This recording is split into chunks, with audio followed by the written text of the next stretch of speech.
Hello everybody, एक बार आपका फिर से स्वागत है अपने यूट्यूब चैनल एग्री एचयू में। तो यूनिट 1 के अंदर दोस्तों हमने कवर किया। ठीक है, वीडियो आप सबने देख ली होगी। ठीक है, प्लानिंग इन स्पोर्ट्स हमने जो है चैप्टर को कवर किया। ठीक है, अब हम बढ़ेंगे यूनिट 2 की तरफ, जो कि हमारी है children and women in sports, जो कि हम करेंगे एचबीएससी के लिए 2026-27 के सिलेबस के हिसाब से। ठीक है, तो अपडेटेड सिलेबस के हिसाब से हम पढ़ने वाले हैं, जो कि हमारा नया सिलेबस दिया है हमारा एचबीएससी ने। ठीक है, उसके हिसाब से हम पढ़ने वाले हैं। बड़ा मजेदार चैप्टर है, इजी चैप्टर है और बड़ा मजा आने वाला है चैप्टर पढ़ने में। ठीक है, तो धीरे धीरे सारी चीजों को कवर करेंगे, सिर्फ वही चीजें पढ़ेंगे जो सिलेबस में आने वाली है। ठीक है, और मैं इंपॉर्टेंट क्वेश्चन भी आपको बताता चलूंगा साथ साथ, और उसको जो है आपको कंसेप्ट भी क्लियर कराता चलूंगा। अगर आपका कंसेप्ट एक बार क्लियर हो गया ना, तो बस फिर कोई चक्कर वाली बात नहीं है, फिर आएगा मजा, फिर आपको जो है आराम से होएगा, आपकी सारी चीजें जो है कंप्लीटली आपको पेपर में अपने फाड़ देना है। ठीक है, तो स्टार्ट करने से पहले एक बार मैं आपको एक बात बता दूं, ये जो है आपका चैप्टर है बड़ा मजेदार चैप्टर है, बस इसमें डिजीज के बाद हमें थोड़ा सा ध्यान रखना है। और एक बात, जो भी बच्चे चैनल पे नए हैं तो बिना कहीं चैनल को सब्सक्राइब कर दो और वीडियो को कर दो हमारी लाइक। ठीक है, तो बढ़ते हैं फिर हम चैनल को। ठीक है, आप क्योंकि अपना चैनल है भाई, फिजिकल एजुकेशन की हमने सीरीज चला रखी है और फर्दर आपके जो चैप्टर इसमें सेम कंटिन्यू रहने वाले हैं। ठीक है, और एग्जाम टाइम में अगर आप देखने वाले हो तो भाई बड़ी मदद आपको मिलने वाली है इससे। तो शुरू करते हैं भाई, सारा कंटेंट है इसमें, चलो स्टार्ट करते हैं। फिर सबसे पहले बात करेंगे अपने यूनिट कंटेंट की, यानी कि अपने सिलेबस के अंदर क्या है। तो एचबीएससी ने भाई ये कुछ हमें दिया है इस बार। कॉमन पोस्टल डिफॉर्मिटी हमें दी है। ठीक है, जो जिसमें हमारे पास कौन सी बीमारी है, नोक नी होती है, बोन लेग होती है, फ्लैट फुट, राउंड शोल्डर, ठीक है, लोडोसिस, काइफोसिस, आपका scoliosis and their respective correcting measure, मतलब उसको हम ठीक कैसे कर सकते हैं। और उसके बाद हम बात करें, इसमें हमारा दूसरा टॉपिक इसमें है sports participation of women in India and challenges faced by them in the sports participation. तो मतलब महिलाओं को क्या क्या जो है चैलेंजेस फेस करने पड़ते हैं, उसके बारे में भी हम इसी वीडियो में बात करने वाले हैं। इसके ऊपर एक क्वेश्चन पक्का 100% आएगा। ठीक है, बात याद रखना। अब इसके बाद हम सबसे पहले पढ़ेंगे भाई कॉमन पोस्टल डिफॉर्मिटी। तो काफी सारे लोगों ने भाई देखी है, काफी सारे लोगों के अंदर जो वीडियो देख रहे होंगे, किसी न किसी भाई में कोई डिफॉर्मिटी है। ठीक है, तो वो इससे रिलेट कर पाएगा। अगर किसी में नहीं है तो भाई इतना कोई मुश्किल काम नहीं है। ठीक है, मैं आपको एग्जांपल्स के थ्रू, फोटोज के थ्रू, एक्सप्लेनेशन के थ्रू आपको मैं समझा दूंगा। आपको बड़ा ईजी रहा, मजेदार जो है चीजों से समझ आने वाले। और जो है मैं कहूंगा मेजर्स की बात करें ना, तो भाई मोस्ट ऑफ में मेजर सेम होते हैं। मेजर को ना क्या करना, अपने दिमाग में एक बार उसको प्लान बनाना है और खुद से मेजर बना लेना है। कोई ऐसा कोई हार्ड सच नहीं है किसी का रट्टा लगाना है कि मेजर के लिए। तो मैं धीरे धीरे आपको समझाता चलूंगा, बस आपने वीडियो को ध्यान से देखना और लास्ट तक देखना चीजों को, कैसे हम चीजों को इजी वे में और मजेदार वे में समझते चलेंगे। तो सबसे पहले अपने जो डिजीज है हमारे सिलेबस, अपडेटेड सिलेबस के हिसाब से हमारी है नोकनीज। नोकनीज आपने बहुत ज्यादा सुनी होगी, फिल्मों में भी देखी होगी आपने। काफी सारे जो लोग हैं आर्मी में रह जाते हैं, नोकनीज चेक की जाती है उसमें कि स्पेस है कि नहीं है, वही हमारी नोकनीज है, जिसे हम क्या कहते हैं, ये आपका जो है फिलिप्स में आ सकता है गेनु वैलेगम। इसको हम गेनु वैलेगम कहते हैं। तो ये एक टाइप ऑफ डिजीज होती है जिसके अंदर हमारी क्या होती है, अरेंजमेंट। भाई देखो, हिंदी वाले जो नोट्स मैं प्रोवाइड कर दूंगा कि इसकी ना हिंदी में समरी, इसको लाना कोई ज्यादा मुश्किल है नहीं है टॉपिक, तो इसके ना मैं हिंदी में नोट्स आपको डिस्क्रिप्शन में प्रोवाइड करवा दूंगा। तो काफी सारे हिंदी वाले बच्चे होंगे, आप समझ लो चीजों को, नोट्स मैं आपको नीचे डिस्क्रिप्शन में प्रोवाइड करवा दूंगा, आप वहां से एक बार इजी से याद कर लेना चीजों को। बाकी चीजें वही हैं, ठीक है, ज्यादा इसमें कुछ मुश्किल नहीं है। देखो क्या है उसमें, सबसे पहले तो हमारा जो चाइल्ड है और डर्ट है वो ना सीधा खड़ा खड़ा है। अगर मतलब सीधा खड़ा है ना, तो with their legs together but their feet and ankle stay together. तो वो देखो अपार्ट, देखो उसके जो एंकल हैं वो दूर दूर है और जो उसकी नीज हैं वो टुगेदर यानी कि साथ में है, तो ये टच कर रही हैं। तो इसे हम कहते हैं नोक नीज की बीमारी। ठीक है, तो इसमें क्या होता है, हमारा किसके कारण होता है, ज्यादातर हमारा है ये बैलेंस की, मतलब आपके जो है बैलेंस डाइट है, अगर अपने अच्छा खाना नहीं रहे हैं और जब भोजन आप अच्छा नहीं ले रहे हैं तो उसकी कमी से हो जाता है। और हमारी जो स्पेशली हमारी विटामिन डी की कमी से होता है, कैल्शियम जो आपकी हड्डियों को चाहिए होता है, और फोस्फोरस भी आपकी हड्डियों को चाहिए होता है। अगर ये कमजोर होंगी तो आपकी जो हड्डियां कमजोर होना लाजमी है। और इसकी रेमेडी अगर बात करो तो भाई इसको सिंपल हम इसको ट्रीट कैसे करेंगे, तो देखो अब मैंने कहा कि बैलेंस डाइट अगर आपकी नहीं है तो उसको बैलेंस डाइट दो, तो उससे वो ठीक हो जाएगा। ठीक है, और हम पद्मासन कर सकते हैं, पद्मासन कर सकते हैं, और क्या है, गोमुख आसन कर सकते हैं, मतलब गाय की तरह जो आपका आसन होता है गोमुख आसन। मतलब वो ये कि पैरों से रिलेटेड जो भी आसन आपके होंगे ना, जिससे आपकी जो लातें ठीक हो सकती है, वो आसन हमने यहाँ पे परफॉर्म करना है। और जो है हॉर्स राइडिंग करने से सबसे अच्छा इसका जो है रेमेडी होती है। हॉर्स राइडिंग में होता है कि टांगे दूर दूर होती है, तो इसलिए कहते हैं हॉर्स राइडिंग कराओ, तो उससे क्या होगा, आपकी जो है रेमेडी का काम करती है ये बीमारी का। बस ये कुछ है इसमें। ठीक है, सबसे उसके बाद हम अगली डिजीज की तरफ बढ़ते हैं। हमारी अगली डिजीज है बोलेग। बोलेग में क्या होता है, आपकी जो टांगे हैं वो आगे, जैसे इसका उल्टा है बस आपका सिंपल नोकनीज में, उसमें टांगे आपकी जुड़ी हुई थी आपकी, इसमें आपकी दूर दूर हो जाएंगी। देखो, it is opposite to the knock knees, a position in which the knees stay apart even when the standing with feet and ankles together. इसके कोज क्या होते हैं हमारे, जल रही वही बैलेंस डाइट का आपका सेम केस आएगा, क्योंकि हड्डियों से रिलेटेड है, और specially vitamin D, calcium, phosphorus, same आप यहाँ इस पे भी बात चिपका सकते हैं। रेमेडी की बात करूंगा तो मैं बैलेंस डाइट आपने लेनी है, विटामिन डी आपने लेना है, और उसके बाद आप क्या कर सकते हो, ठीक है, आप गरुड़ आसन कर सकते हो, ठीक है, और आप अर्ध चक्रासन कर सकते हो। अर्ध चक्रासन बच्चों ने आपने स्कूल में किया होगा कि चक्कर आसन, चक्कर गोल फॉर्म बनाते हो, पीछे की तरफ बैंडे होते हो।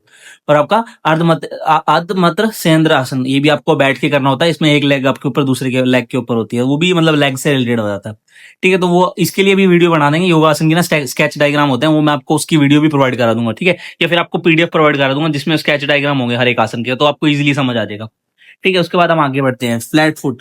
फ्लैट फुट देखो बीमारी है ये भी। इसमें क्या होता है, आपका जो अंटायर सोल होता है ना, अगर जैसे आपका पैर होता है उसके अंदर ना वैक्यूम होता है, कभी आप पानी में पैर डालो उसके बाद चलो, तो आप देखोगे ना, अगर आपका धब्बा है जो पैर का है उसमें थोड़ा सा निशान बचा होता है, तो वो वैक्यूम का निशान होता है, मतलब वो वैक्यूम पर क्रिएट करता है आपका पैर। बट अगर किसी का फ्लैट फुट हो जाए तो उसमें कोई वैक्यूम नहीं आएगा, ठीक है, तो ये बस बीमारी हो जाती है। तो उसमें क्या होता है, entire sole of the foot touch the floor when standing, तो बंदा कोई खड़ा है तो वो पूरा ग्राउंड पे टच होएगा उसका पैर, उसमें कोई वैक्यूम नहीं बनेगा, तो उससे क्या होता है, हमारी मसल पे प्रेशर पड़ता है। तो उसका कारण क्या होता है, weak muscle of the foot, अगर आपके पैर की मसल वीक है, ठीक है। उसके बाद rapid increase of the body weight, किसी का वेट बहुत ज्यादा है तो उसकी वजह से भी हो जाता है। इम्प्रॉपर शूज, मतलब किसी का इम्प्रॉपर साइज के शूज डालता है उसकी वजह से भी हो जाता है आपका। कैरिंग हैवी वेट, बहुत ज्यादा लंबा और आपका जो हैवी वजन कोई मतलब उठाए बहुत देर तक, उससे भी आपकी जो है टांगों पे जोर पड़ता है और उससे भी आपकी जो है बीमारी इसके होने के चांसेस हो जाते हैं। और इसकी करेक्शन अगर की बात करोगे तो आप क्या करोगे, अब देखो फ्लैट फुट है ना, मतलब सीधा पैर है, तो उसको हमें क्या करना है, थोड़ा सा झुकाना है, मतलब मोड़ना है, तो उसके लिए क्या करोगे, walking on the heels. Heels पे वो करोगे तो आपका जो है पैर वहां से थोड़ा सा उठेगा, ठीक है। Walking on the toes, toes पे चलोगे तो फिर आपका पैर उठेगा। स्कीप ऑन द रोप, रोप पे करोगे तो आपका पैर का प्रेशर कहां पड़ेगा, आगे आपके आगे फिंगर्स पे पड़ेगा, तो उससे भी आपका जो है करेक्शन होगी। और परफॉर्म वज्रासन। वज्रासन भी कैसे होता है आपका, उससे भी आपकी जो है आपकी रेमेडी उसका काम करता है वज्रासन भी, ठीक है। तो उससे भी आपका जो है अगले फिंगर्स पे जोर पड़ेगा, तो उससे क्या होता है, आपकी जो डिफॉर्मिटी चेंज होती है, यानी कि उसका स्ट्रक्चर चेंज होता है, तो इससे आपका करेक्शन हो जाता है। उसके बाद अगली जो हमारी बीमारी है वो है राउंड शोल्डर। राउंड शोल्डर तो आपने भाई सुनी होगी।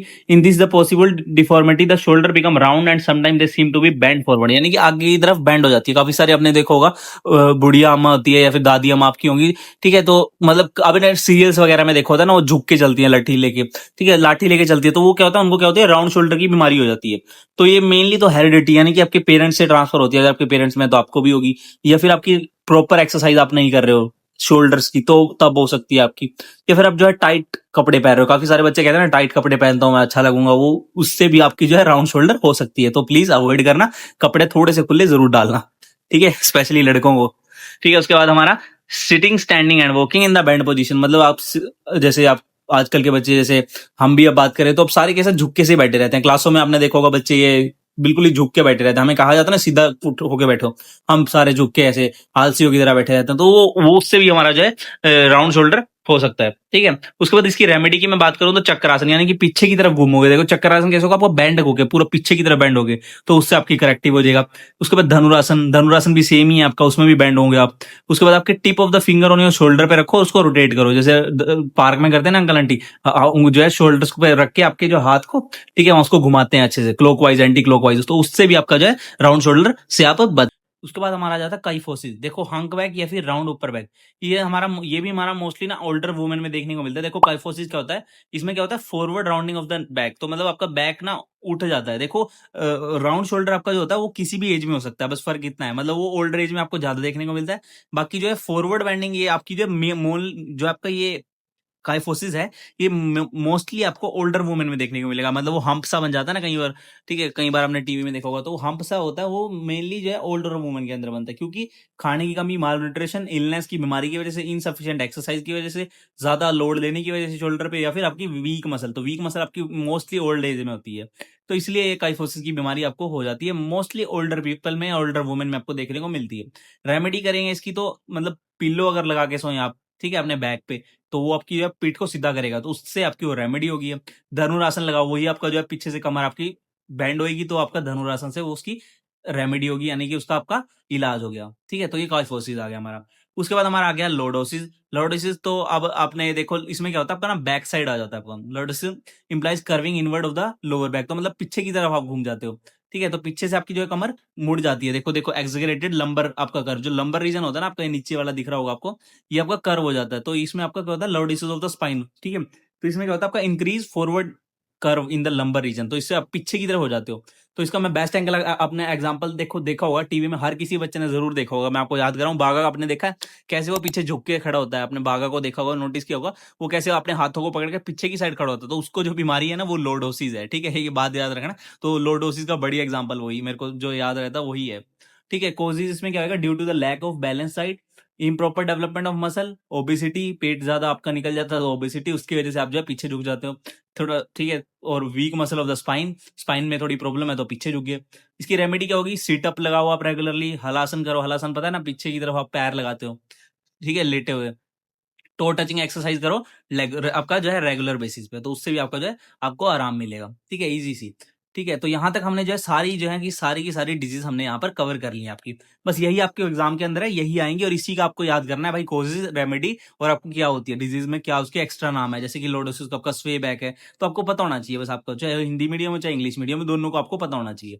उसके बाद हमारा जो अगला टॉपिक है, बड़े मजेदार टॉपिक है, participation of the women in sports in India, और उनके द्वारा जो चैलेंज जो है झेले जाते हैं स्पोर्ट्स के अंदर। तो भाई ये टॉपिक आपका जो है सिलेबस एचबीएससी ने डाला हुआ है, तो इस पे क्वेश्चन 5 नंबर का तो आना पक्का है, क्योंकि उन्होंने स्पेसिफिक डाला हुआ, दो ही टॉपिक है इसमें, ये तो बीमारी वाला ये वाला, तो दोनों 5-5 नंबर में पक्का आने के चांस रहते हैं। तो दोनों टॉपिक बहुत अच्छे से कर लेना। चैलेंजेस तो आप अपनी तरफ से भी बना सकते हो, बाकी मैं कुछ आपको बताऊंगा तो वो आप ढंग से करना।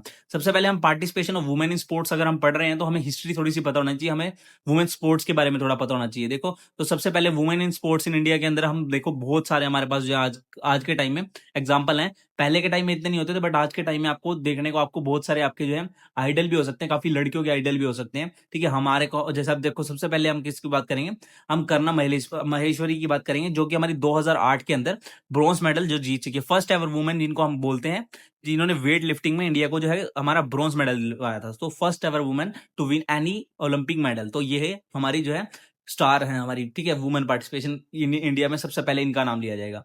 उसके बाद हम आगे बात करेंगे तो हमारी वुमेन पार्टिसिपेशन में साइना नेहवाल का नाम आता है, जो कि हमारी बैडमिंटन चैंपियन है, और मैरी कॉम, जिन्होंने 2012 के अंदर लंदन के अंदर जो है दोनों ने ब्रॉन्ज मेडल जीता था। मैरी कॉम ने हमारा जो है बॉक्सिंग के अंदर, और साइना नेहवाल ने जो हमारा बैडमिंटन के अंदर। मीराबाई चानू का भी आपने बहुत ज्यादा नाम सुना होगा, जो कि वेट लिफ्टिंग में बहुत ज्यादा एक्टिव रही है बहुत टाइम तक, ठीक है। उसके बाद हम बात करें हमारी जो है गोल्डन गर्ल यानी कि पीटी उषा आपकी जो है, ये आपकी पायोली एक्सप्रेस जिसे हम बोलते थे, तो इन्होंने 1984 में लॉस एंजलिस में जो है थर्ड पोजीशन इनकी सिर्फ 1/100 सेकंड, मतलब देखिए 0.01 सेकंड में इनका जो है थर्ड गोल्ड मेडल रह गया था। 1984 के टाइम की बात कर रहा हूं मैं, ठीक है। तो मतलब इतना ज्यादा देखो कंट्रीब्यूशन इनका जो है वुमेन पार्टिसिपेशन में हमारे इंडिया के अंदर रहा है। तो बहुत सारी वुमेन्स भी है इनसे जो है इंस्पायर होती हैं, जितनी सारी एथलीट हैं या फिर और भी जितनी बहुत सारी गर्ल्स हैं, वो बहुत ज्यादा इंस्पायर होती हैं इनसे। और उसके बाद हम कुछ और एग्जांपल देखें तो 2016 के अंदर हमारे साक्षी मलिक, जो कि हरियाणा से ही हैं, इन्होंने रेसलिंग के अंदर आपकी जो है ब्रॉन्ज मेडल जीता था, ठीक है, 2016 के अंदर आपका रियो ओलंपिक के अंदर। और उसी के साथ ही हमारी पीवी सिंधु, दो ही मेडल हमारे पास आए थे, दोनों जो है हमारी बेटियां लेके आई थी, यानी कि जो है वुमेन लेके आई थी। इन्होंने भी 2016 के अंदर रियो ओलंपिक के अंदर बैडमिंटन के अंदर सिल्वर मेडल हमारा हासिल किया था, ठीक है। तो इस तरह हमारे जो है बहुत सारी पार्टिसिपेशन, हमारी काफी सारी वुमेन्स की पार्टिसिपेशन रही है हमारे इंडिया के अंदर, ठीक है। तो आपको हर एक का जो कुछ ना कुछ अगर पास आ जाता है कि हमारी वुमेन्स पार्टिसिपेशन रही है, तो उनके आप एग्जांपल देके चीजों को एक्सप्लेन कर सकते हैं। उसके बाद हमारा जो मेन क्वेश्चन यहाँ से बनता है वो है हमारा challenge faced by the women in sports participation. तो मेन जो चैलेंज क्या फेस करने पड़ते हैं, सबसे पहले तो भाई जेंडर डिस्क्रिमिनेशन बहुत ज्यादा है। 1984 के टाइम में तो बहुत ज्यादा हुआ था, तब भी जो है हमारी पीटी उषा ने देखो उस टाइम जो लड़ाई रही, तो मतलब इस हिसाब से आप देखो सबसे पहला तो हमारा जेंडर डिस्क्रिमिनेशन ही आ जाता है पॉइंट। तो इसमें क्या होता है, सोसाइटी स्टीरियोटाइप, ठीक है, जैसे कि ये काफी सारी जो है लोगों की मानसिकता है कि महिलाएं नहीं आगे जा सकती फील्ड में, तो वो आपका जेंडर डिस्क्रिमिनेशन के अंदर ही आ जाता है। उसके बाद मैं बात करता हूँ सेफ्टी एंड सिक्योरिटी कंसर्न बहुत ज्यादा होते हैं, काफी सारे केस हैं, ठीक है, आजकल आपको देखने को मिलते हैं, तो वो सेफ्टी का जो है बहुत बड़ा रीजन रहता है, ठीक है। उसके बाद हम बात करते हैं third point, lack of the funding and support, बहुत कम सपोर्ट दिया जाता है वुमेन को, जो है बहुत कम फंड दिए जाते हैं मतलब स्पॉन्सरशिप वगैरह बहुत कम आपको देखने को मिलती है। उसके बाद इन एडुकेट इंफ्रास्ट्रक्चर, बहुत ज्यादा कम इंस्टीट्यूट हैं वुमेन्स के लिए, स्पेशली जो है वुमेन्स जो ओरिएंटेड इंस्टीट्यूट की मैं बात करूं, उनमें फंड्स बहुत कम है, फैसिलिटीज बहुत कम है, काफी सारियों में तो काफी सारे में जो है ट्रेनर्स नहीं है आपके पास, तो काफी सारी ऐसी जगह है, मतलब मेन मेंस के साथ भी ये प्रॉब्लम है भाई, मेंस के पास भी नहीं है बहुत सारे, तो बट वुमेन्स अगर बात वुमेन की आ जाती है तो उनके लिए और ज्यादा डाटा आपका कम हो जाता है, ठीक है। तो lack of awareness and exposure, तो अवेयरनेस भी बहुत कम है, वुमेन्स बहुत कम ही जो है अपना जो इंटरेस्ट दिखाती हैं स्पोर्ट्स की तरफ, काफी सारी जो है ठीक है, तो उसको भी हमें अवेयरनेस फैलाने की जरूरत है कि वुमेन्स को भी आगे आना चाहिए स्पोर्ट्स के अंदर। फैमिली एंड सोशल प्रेशर बहुत ज्यादा रहता है, ठीक है, और हेल्थ एंड न्यूट्रिशन इशू भी बहुत ज्यादा वुमेन्स के अंदर रहते हैं, ठीक है, उनको जो है मेंस्ट्रुअल हेल्थ, तो वो बहुत सारी चीजें हैं जो इसका पार्ट होती हैं। तो ये कुछ पॉइंट्स आप जो है लिख सकते हैं, 5 या 6 पॉइंट आप लिखोगे तो आपको फुल मार्क्स आराम से मिल जाएंगे एग्जाम में। ठीक है, तो ये हमारे challenges faced by the women in sports participation हमारे रहते हैं। तो ये क्वेश्चन पक्का आएगा भाई, क्योंकि स्पेसिफिक डाला है तो आ सकता है पूरा। उसके बाद हम आगे बढ़ते हैं भाई, फिजिकल बैरियर क्या रहते हैं। ये तो हमारे जो है सिंपली जो है ऑल ओवर जो है हमारे बैरियर थी। तो फिजिकल बैरियर मतलब एक वुमेन को जो है फिजिकली कितना जो है परेशान होना पड़ता है अगर वो स्पोर्ट्स के अंदर है। तो देखो सबसे पहले मिनार्क, और उसके बाद हमारा मेंस्ट्रुअल डिस्फंक्शनिंग। तो इसको हम एक एक करके समझते हैं। सबसे पहले मेनार्क की मैं बात करूं तो मेनार्क हमारा क्या होता है, first menstrual bleeding date a young girl है। तो मतलब जो मेनार्क होता है, फर्स्ट मेंस्ट्रुअल ब्लीडिंग जब आपको होती है किसी गर्ल को, तो वो उसको हम बोलते हैं मेनार्क। ठीक है, तो ये यूजली हमारी 11 से 12 की एज में होती है। ठीक है, तो इसके ऊपर छोटा पैराग्राफ आ सकता है कि क्या होता है मेनार्क, कौन सी एज में होती है, 11 से 12 की एज में। ठीक है, उसके बाद हमारा मेंस्ट्रुएशन आ जाता है। उसके बाद मेनोपोज आपकी 50 एज के आसपास आपकी जो है मेनोपोज हो जाता है। ठीक है, तो फीमेल उसके बाद हमारे पास आ जाती है डिजीज जो मेनली फीमेल एथलीट्स ट्राइड के नाम से हम जानते हैं। तो इसको आपने याद करना है, 3 आपकी डिजीज हैं इसमें, मेन 3-4 हैं, तो ये आपको याद रखनी है। इस पे भी हमारा पैराग्राफ आ सकता है। ठीक है, तो मैंने इसको इंक्लूड किया है। अगर आपके पास क्वेश्चन आएगा तो आपको ये जरूर लिखना कि फीमेल के अंदर मोस्टली जो है एथलीट राइड के अंदर क्या कौन सी डिजीज है। ठीक है, तो सबसे पहले हमारा आता है इस्टियोपोरोसिस, जिसके अंदर हमारा क्या होता है, स्केलेटल डिसऑर्डर होता है, जिसके अंदर हमारा reduction in the bone mass, यानी कि बोन मास जो आपकी बोन का मास है ना उसमें वो घट जाता है, जो कि आपके इंफ्रास्ट्रक्चर जो है आपको मतलब फ्रैक्चर कोज कर सकता है। अगर बोन मास ही घट गया, आपकी बोन ही कमजोर हो गई है, तो आपको जो है फ्रैक्चर होने के चांसेस बहुत ज्यादा रहेंगे। तो इसमें क्या होता है, मेनली होती है कैल्शियम की कमी से, ईटिंग डिसऑर्डर से, या फिर आपकी ईटिंग बैड हैबिट से, आपकी खाने की आदतें अच्छी नहीं है, तो इससे हमारा जो ओस्टोपोरियोसिस जो है मोस्टली फीमेल में आपको देखने को मिलता है।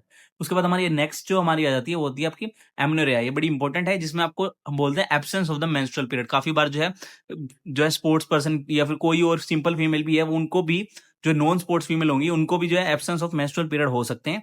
तो ये इसमें हमारे पास 2 टाइप की होती है वैसे, मेनली प्राइमरी और सेकेंडरी, बट इसमें इतना आपको डीप जाने की जरूरत नहीं, आपको पता होना चाहिए बस एमनोरिया कितना है, absence of the menstrual period. जिसके हमारे कोज क्या हो सकते हैं, सबसे पहले होता है हार्मोनल बैलेंस, यानी कि हार्मोन्स के चेंज की वजह से। उसके बाद इंटेंसिव एक्सरसाइज, अगर बहुत ज्यादा एक्सरसाइज कर लें आप, तो उससे भी आपका जो हार्मोनल बैलेंस होगा इम्बैलेंस हो जाएगा, और आपके जो है मेंस्ट्रुअल पोज मतलब मेंस्ट्रुअल पीरियड आपका रुक जाएगा। ठीक है, इम्प्रॉपर डाइट भी इसका जो है बहुत ज्यादा रीजन बड़ा हो सकता है कि एमनोरिया आपके जो कोज होए। ठीक है, तो ये बात आपको याद रखनी है। उसके बाद थर्ड पॉइंट हमारा होता है ईटिंग डिसऑर्डर। देखो ईटिंग डिसऑर्डर में आपके पास ना कुछ टाइप है, वो आपको पता होने चाहिए। जैसे कि टाइप ऑफ ईटिंग डिसऑर्डर में, मतलब ईटिंग डिसऑर्डर में सबसे पहला हमारा एनोरेक्सिया नर्वोसा, ये बड़ा इंपॉर्टेंट है। देखो इसमें क्या होता है, हमारा जो फीमेल एथलीट है ना, उनको ऐसा लगता है कि मैं बहुत ज्यादा मोटी हूँ, पर असल में ना वो बहुत ज्यादा पतली होती है, इसलिए वो क्या होती है, कम खा रही होती है। देखो सिंपली आपने देखो female athlete think about the food dieting and body weight of the all time. Her time वो उसके बारे में ही सोची जा रही है कि हाँ मेरे फूड डाइट और अपनी बॉडी वेट के बारे में ही सोची जा रही है, जिससे उसका बॉडी स्ट्रक्चर क्या खराब होगा, और क्या होगा वो मतलब ऐसा लगता है उसको कि जैसे कि ना, मैं वैसे तो वो पतली है, बट उसको ऐसा लगेगा कि वो खुद को बिलीव नहीं करेगी कि मैं पतली हूँ। ठीक है, और खुद को मिरर में देखेगी तो उसे वो ऐसा लगेगा कि मैं मोटी हूँ। तो इस इमेज के थ्रू आप देख सकते हो, उसको इमेज में लग रहा है कि वो बहुत मोटी है, पर असल में जो है वो बहुत पतली है। तो उसके जो दिमाग में ये बात चढ़ चुकी है, तो इसको हम बोलते हैं एनोरेक्सिया नर्वोसा। तो इसको हम एक ईटिंग डिसऑर्डर के अंदर काउंट करते हैं। ठीक है, तो ये हो जाए तो भाई बड़ी दिक्कत की बात है। ठीक है, उसके बाद हम आगे बढ़ते हैं, बुलिमिया नर्वोसा। ये आपका क्या होता है, इसमें ईटिंग डिसऑर्डर होता है। इसमें क्या कहता है, फीमेल ना ज्यादा खा लेगी, पहले तो बहुत ज्यादा खा लेगी, उसके बाद उसको वोमिट कर देगी, ताकि मतलब पेट को ऐसा लगे या दिमाग को ऐसा लगे कि मैंने बहुत ज्यादा खा लिया, बट उसने वो वोमिट कर दिया, तो उसको कोई न्यूट्रिशन नहीं मिला, बट उसके मन को संतुष्टि हो गया। तो ये इसको हम बोलते हैं बुलिमिया नर्वोसा। तो इसमें वो साथ के साथ उसको वोमिट आउट कर देती है, पहले बहुत सारा खा के उसको बाद में वोमिट आउट कर दिया, तो उसको बॉडी में बहुत ज्यादा हार्मफुल इफेक्ट होते हैं, बहुत ज्यादा हार्मफुल इफेक्ट होते हैं। तो इसको भी अवॉइड करना चाहिए फीमेल एथलीट या किसी को भी, जो है नॉन स्पोर्ट्स पर्सन है उसको भी। ठीक है, तो इसी के साथ हमारा था ये लास्ट, और इसके साथ हम करते हैं इसको एंड। तो ठीक है, सारी बातें मुझे लगता है समझ आई होंगी आपको। बड़ा इजी चैप्टर है, बस ये मोटी मोटी जो टर्म है बस इसको दिमाग में रखना है, और बड़ा आराम से चैप्टर निकलेगा ये। ठीक है, इजी चैप्टर है, इसमें 2-3 क्वेश्चन बनते हैं, वो आपको दिमाग में रखने हैं। ठीक है, बस इसी के साथ हमारा चैप्टर होता है एंड। ठीक है, तो मैंने यहाँ पर लिखा है, ठीक है, भाई के साथ बने रहो, 100 ओवर अंडर लाने वाले हैं हम फिजिकल एजुकेशन में। बाकी मिलते हैं कोई नई वीडियो में थर्ड यूनिट के साथ। ठीक है, ये हमारा सेकंड यूनिट हमने खत्म कर दिया है। तो जितने भी भाई थे भाई, चैनल को सब्सक्राइब कर लेना, वीडियो को लाइक कर देना।